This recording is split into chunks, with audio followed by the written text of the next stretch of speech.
બની જાય છે. અને આ ધૂન એટલે એકનો એક વિચાર વારંવાર કરવો અને એમાં સ્થિર થવું, એને ધૂન કહેવાય. આવી વાતો જેને જેને મળી છે, જેને જેને વિચારી છે, જેને જેને આચરણમાં મૂકી છે, એના બેડા પાર થઈ ગયા છે. આ સૌ સતાર, ગંગા સતી, પાનભાઈ આ ભજનમાં શું કામ આપણા બાપ આપણા મામા માસીના નતા હતા, કે હગાવાલા નતા હતા, આપણે દેખાય નથી છતાંય આપણે એની સાક્ષી શું કામ લઈએ છીએ? સવારમાં ઉઠીને એનું નામ લેવાય ગયું ને કે વૈષ્ણવ જન તો જેને કહીએ, પીડ પરાઈ જાણે, પર દુખે ઉપકાર કરે તોય મન અભિમાન ન આણે. હવે વૈષ્ણવ એટલે ગાજરી ઉતાણે એ નહીં, જેને 9 ઇન્દ્રિયોને વશ કરી હોય. આવી 10 ઇન્દ્રિયો છે, એમાં એક જીભ એક જ ખુલ્લી હોય એની, બાકી એ સિવાયની બધી ઇન્દ્રિયો, 9 ઇન્દ્રિયો જેને વશ હોય, જેના વશમાં હોય, જેના કહેવામાં હોય, આને વૈષ્ણવ કહેવાય. એ પારકી પીડા જાણી શકે.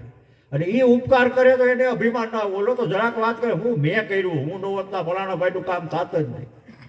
હું કરીને ભાઈ હાલી નીકળવા આ તું કરે એ બધું નથી. આ ગાડા હેઠે કૂતરું વયું જાય ને એમ માણસ કે હું ભાર ઉપાડું, આ ખોટી વાત છે. આપણે તો ખાલી નિમિત્ત માત્ર છીએ.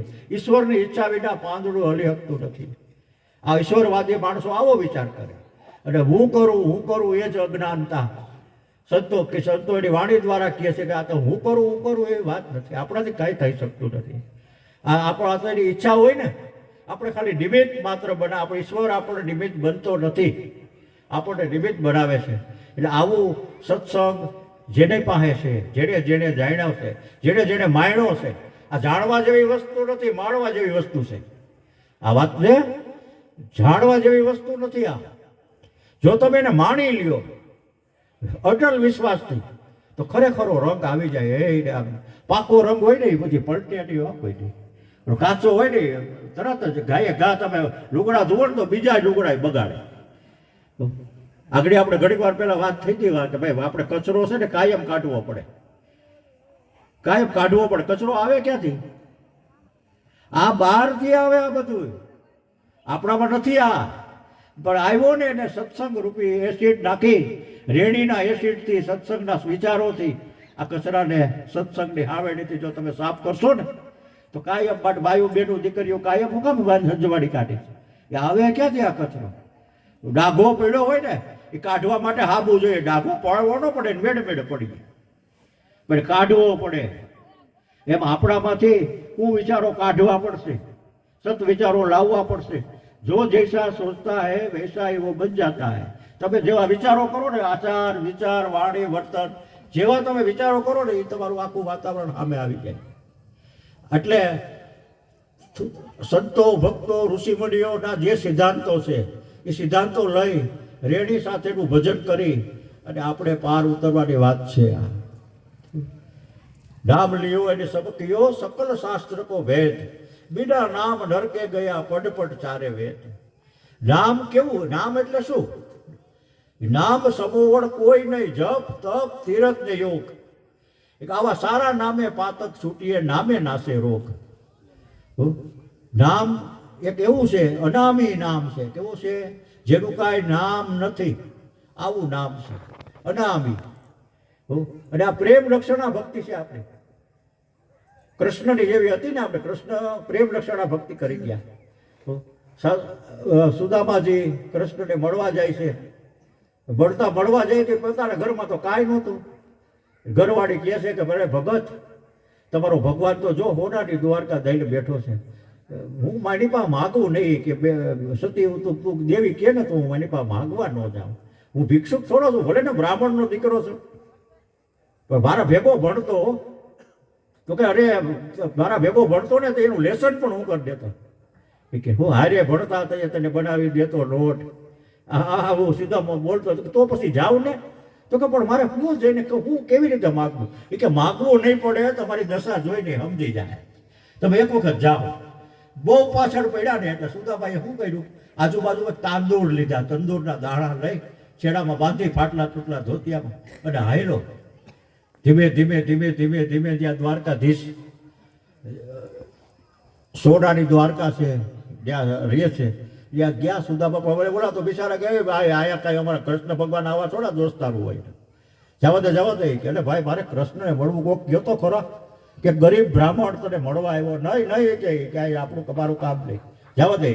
હવે આવો કેટલા દી બિચારો હેરાન થયો તો એક ભાઈને દિવસ દરબારને વિચાર આવ્યો કાંઈ કહેવા દે ને હું બીજું બિચારો કેદીનો હેરાન થાય છે કે ભગવાન તમને કોઈક સુદામા નામનો બ્રાહ્મણ અરે ભગવાને દોટ મેળ્યો રૂક્ષ્મણીને સતીઓ જે બાયુ હતી બધી વિચાર કરવા માંડ્યું કે ભગવાને આવડી દોટ તો કોઈથી નથી મૂકી. આને થઈ મૂક્યું ભગવાનને આવી દોટ મૂકીને ભગવાનને મળવા ગયા. જ્યાં ગયા ને જેવા દેખ્યો ને એટલે તરત જ ત્યાં મારું પરિવર્તન થવા પીડ્યું.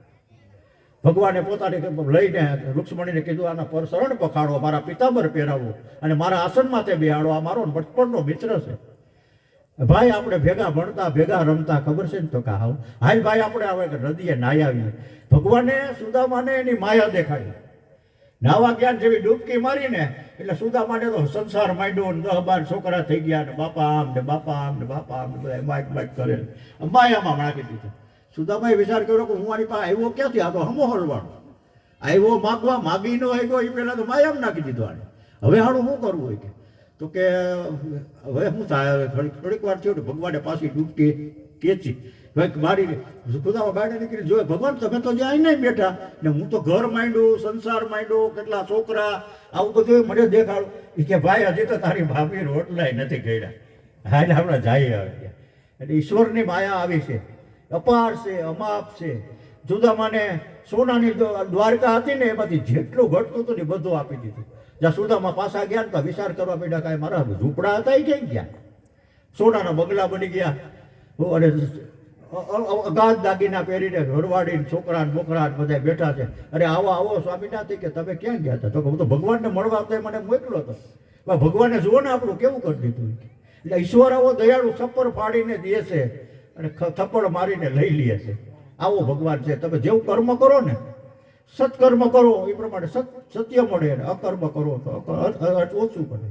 બાકી એનું એ કાંઈ કરતો નથી. કર્મ કરો એનું ફળ મળે. તમે જે કર્મ કરો એનું ફળ તમને મળે. આ ઈશ્વર, ઈશ્વર સ્વર એટલે અવાજ, ઈ એટલે પોતે. આ વ્યાકરણ છૂટું પાડો તો અમારા ગુરુ તો માસ્તર હતા એટલે અમને એ પરબારું વ્યાકરણ છૂટું પાડીને માસ્તર જો કહેતા કે ઈ સ્વર એટલે અવાજ પોતે,